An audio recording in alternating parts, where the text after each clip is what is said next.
शाम गढ़ी बोलनी रोड पर BMG एलिजेंट सिटी में फ्लैट होल्डरों की बैठक हुई, जिसमें फ्लैटों में रह रहे लोग शामिल हुए। आपको याद दिला दे कि BMG में RWA बनी हुई है, लेकिन उसकी निष्क्रियता के कारण ट्रस्ट का निर्माण किया गया। इस ट्रस्ट के सक्रिय कार्यकर्ता SN शर्मा ने बताया कि ट्रस्ट की आवश्यकता RWA की निष्क्रियता के कारण पड़ी और अब जितने भी जनहित के फैसले लिए जाएंगे वह ट्रस्ट की तरफ से लिए जाएंगे।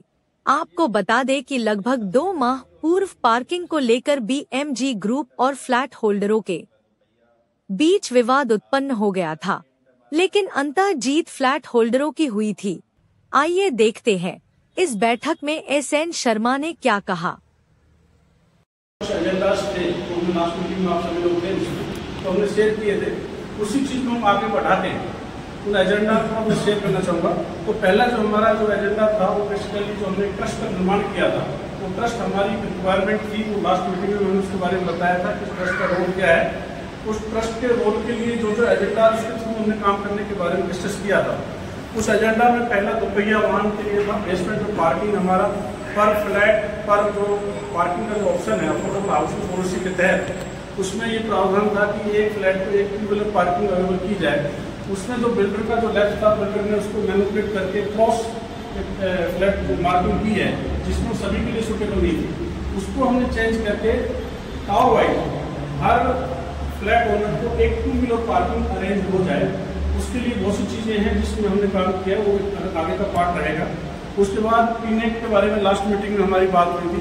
किराएदारों ने जरूर यहाँ 60 से मोर देन 60% से ज़्यादा में किराएदार हैं। वो किराएदारों के साथ क्योंकि जो मैनेजमेंट जब नहीं होता तो बहुत सी एक्टिविटी ऐसी हो रही होती है जिससे रेजिडेंट्स जो लोकल जो ओनर्स हैं, जो फैमिली वाले लोग रह रहे हैं, उनके लिए चैलेंज बहुत ज़्यादा डे बाई डे बढ़ते जा रहे हैं। और ये इशू पिछले 1 महीने में कई नए फ्रेश होके आए हैं, वो भी अभी आगे हम बताएंगे क्या क्या चीज़ें हो रही हैं जो आजू बाजू पड़ोसी जो रेजिडेंट्स उनके प्रॉब्लम्स क्रिएट होती जा रही है। उसके बारे में बात करेंगे। उसके बाद ट्रस्ट जो है वो ट्रस्ट को और मजबूत बनाया जाए। उसके लिए कुछ जो ट्रस्ट है उसमें सारी चीज़ें बातों से जुड़ी होगी, फंड चाहिए और हमें समझना पड़ेगा कि फंड को कैसे हम रेवेन्यू जनरेट करें, उसके बारे में बात करेंगे जिससे ज़्यादातर जो फैमिली है, जो रेजिडेंट्स उनको परेशानी ना आए, उनको ये ना लगे कि हमारे को बर्डन क्रिएट कर दिया। ऐसा जो है उसका एक प्लान है वो हम आपसे शेयर करेंगे। तो 5वां जो पॉइंट है वो समाज सुधार। कुछ हमारे सीनियर जो हैं काफ़ी, जैसे सत्तर साहब हैं, ऐसे हमारी टीम है जिनसे मार्गदर्शन लेके सोसाइटी को कैसे इम्प्रूव किया जाए। हमारे यहाँ बच्चे ठीक ढंग से एक अच्छा इन्वायरमेंट ले पाएँ, लेडीजों के हेल्थ का मेंटेन हो, ये सारी चीज़ों को डिस्कस किया जा रहा है। उसके बारे में वही है, लास्ट में प्लान बनाया है।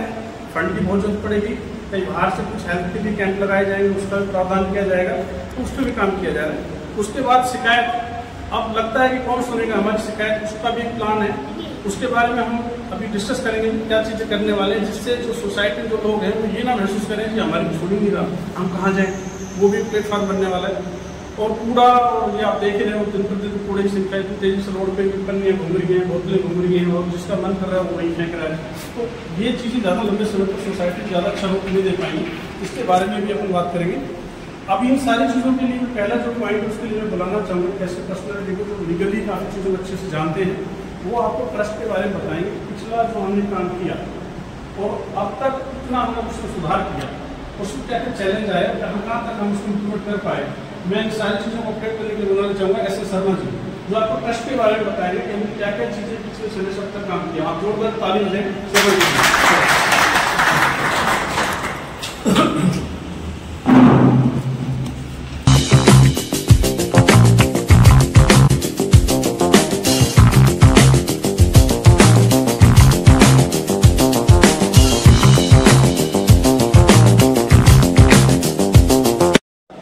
ये मेरे हिसाब से ये बताने की तो अभी जरूरत नहीं है, ट्रस्ट की जरूरत क्यों पड़ी, पर फिर भी मैं थोड़ा सा बताता हूँ। हम काफ़ी लंबे समय के साथ BMG मैनेजमेंट के साथ और गवर्नमेंट के साथ और जो एक बॉडी बनी थी उसके साथ लगातार बातचीत कर रहे थे, समाधान निकाल रहे थे। तो काफ़ी लंबे समय से कभी जो प्रेसिडेंट और जनरल सेक्रेटरी जो नॉमिनेटेड किए हुए थे वो मीटिंग में नहीं आए, फिर हमने उनको समनिंग करवाई, फिर मीटिंग करवाई। तो ऐसे करके लास्ट एक मीटिंग हुई जिसमें ईश्वर सिंह यादव ज्वाइंट डायरेक्टर हैं, उनका ट्रांसफर महेश का ट्रांसफर हो गया, उसके बाद ईश्वर सिंह ज्वाइन किया। मैं पर्सनली ईश्वर सिंह से मिला और हमने एक मीटिंग को ऑर्गेनाइज 2 दिन बाद कोशिश करके उस मीटिंग को ऑर्गेनाइज किया। और लास्ट में एक वीडियो कॉन्फ्रेंसिंग के थ्रू मीटिंग हुई जिसमें हमारे BMG के भी काफ़ी लोग, हमारी सोसाइटी के काफ़ी लोग थे और उधर से ज्वाइंट सेक्रेटरी और प्रेसिडेंट थे। तो ज्वाइंट सेक्रेटरी और प्रेसिडेंट ने कहा जी हमें तो देखो न तो इसमें कोई इंटरेस्ट है और न हम इसमें काम कर सकते हैं। हमारे को तो एक थोप दिया था और हम इसके प्रेसिडेंट और जनरल सेक्रेटरी बन गए थे, हमारे से रिजाइन ले लेते। फिर भी उन्होंने रिजाइन नहीं दिया। लास्ट वीक मेरी एक मीटिंग हुई, मैंने उसमें ज्वाइंट डायरेक्टर से बात की। मैं भी आपके सामने वीडियो कॉन्फ्रेंसिंग और रिकॉर्डिंग सारी चीजें, आप एक लेटर इशू कर दीजिए अगर दे आर नॉट केपेबल और not interested to work here. तो ये एक नोटिस उनसे होके और हमारे RWA के लिए भी हमने इस पर काम किया है।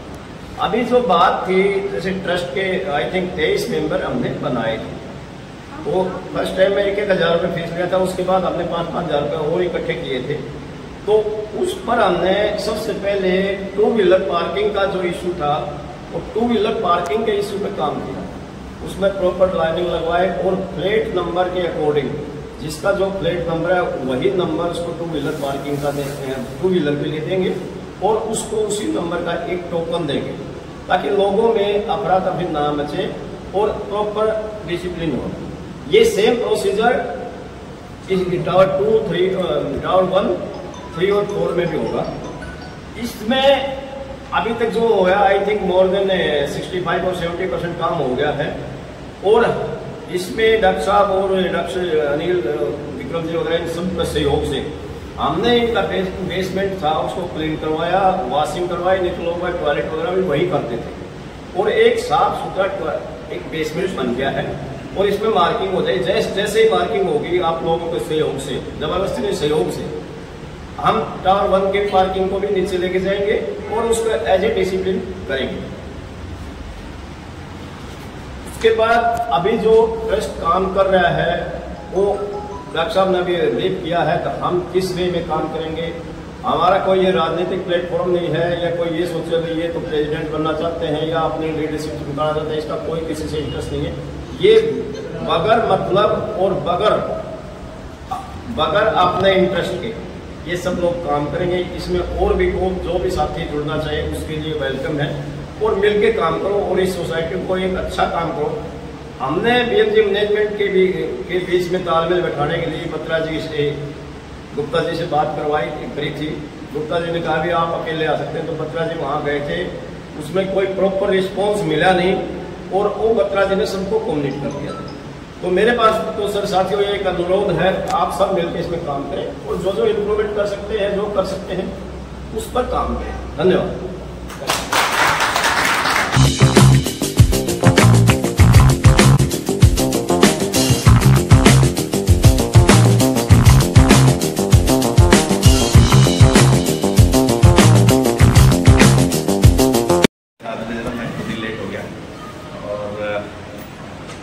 आज हमारे बीच मीडिया से पवन जी हैं, धुरंधर पत्रकार हैं। मुझे लगता है इस मीटिंग की चर्चा पूरे शहर में ही करवाएंगे। आपका भी स्वागत है। पहला पॉइंट हमारा बात चल रहा दुपहिया वाहन की पॉलिसी को लेकर के, जैसे वैसे प्रकाश डाल दिया है, शर्मा जी ने भी थोड़ा सा चौधरी साहब ने बताया है। क्या है कि पार्किंग बेसमेंट में सफिशिएंट थी नहीं और as per legal norms 1 flat 1 2 wheeler parking का प्रोविजन है। तो उसको सिस्टमेटिक करने के लिए इसकी मीटिंग के बाद ये फैसला हुआ कि इसको हम दोबारा से इसकी नंबरिंग कराएं। तो किसी भी काम के लिए बजट की आवश्यकता तो पड़ती है। अब ट्रस्ट का पीड़ा उठाया तो उसमें इनिशियल बजट चाहिए था। तो जो फाउंडर मेंबर्स हैं, मेंबरशिप के अलावा जो उन्होंने कुछ लोन दिया, किसी ने 5, मेरे ख्याल अभी तक 5,000 रुपये तक का ही लोन हमें पर मेंबर मिला है। तो अब उसको हम सिरे तक पहुंचाएंगे। स्कूटी वाले जो जैसे मान लो मेरा फ्लैट नंबर है 2109, तो मेरी स्कूटी 2109 की पार्किंग पे जाएगी। तो ये प्रोविज़न चारों टावर में हम करने वाले हैं।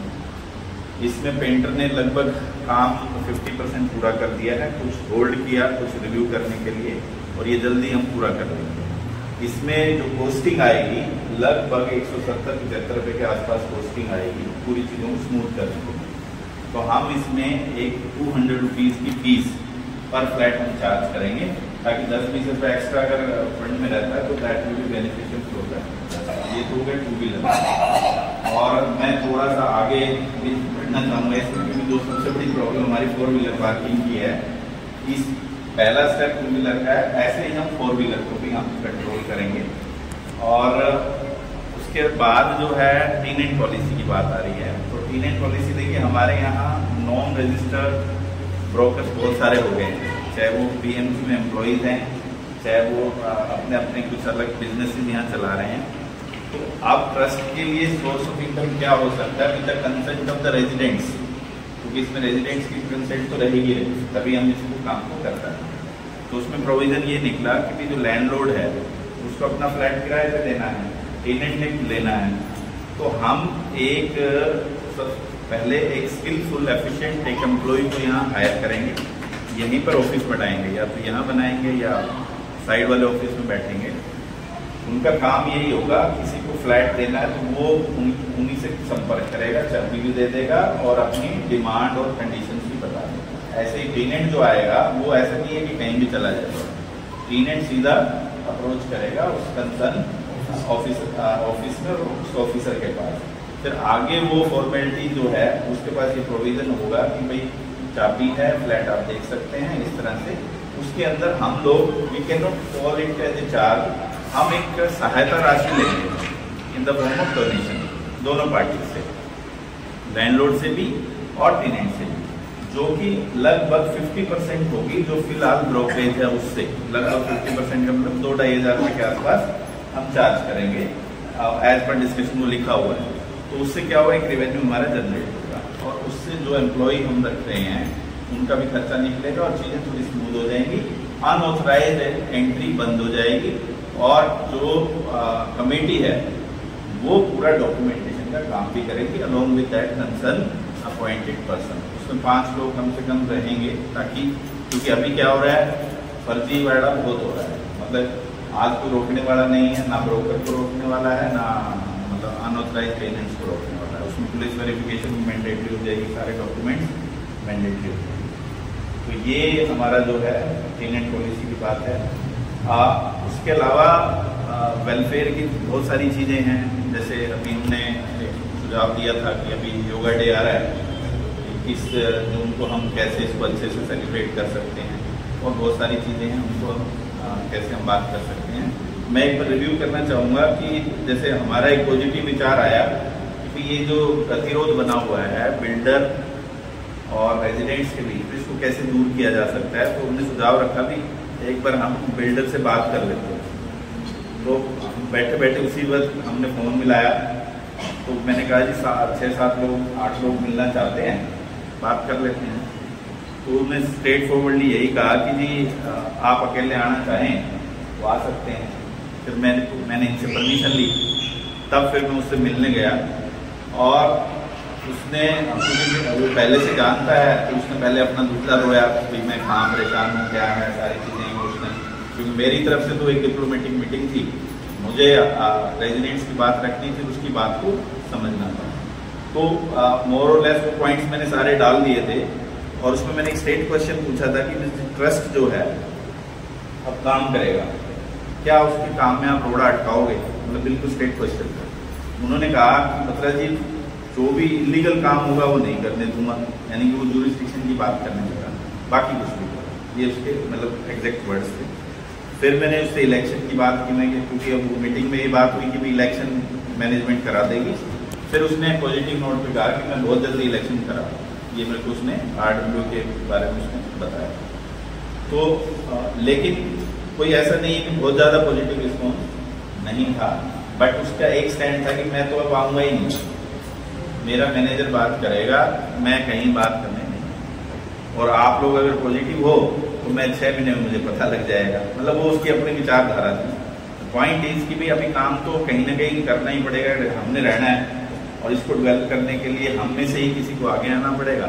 वो प्रयास एक ट्रस्ट का है, जल्दी RWA भी मिल जाएगी, उसके बाद आप ऑथोरिटेटिव वे में भी काम कर सकते हैं। और एक अपील जरूर है, क्योंकि इसमें बिना पैसे के तो कोई काम होता नहीं है, तो अभी तो हम लोन मांग रहे हैं, ठीक है, और that is subject to refund, क्योंकि जैसे ही इनकम जनरेशन होगी, क्योंकि थोड़ा बहुत टेनेंट से थोड़ा बहुत ये 4 व्हीलर पार्किंग, ये 2 मेन सोर्स ऑफ इनकम रहेंगे, उसके बाद आगे देखा जाएगा क्या होगा।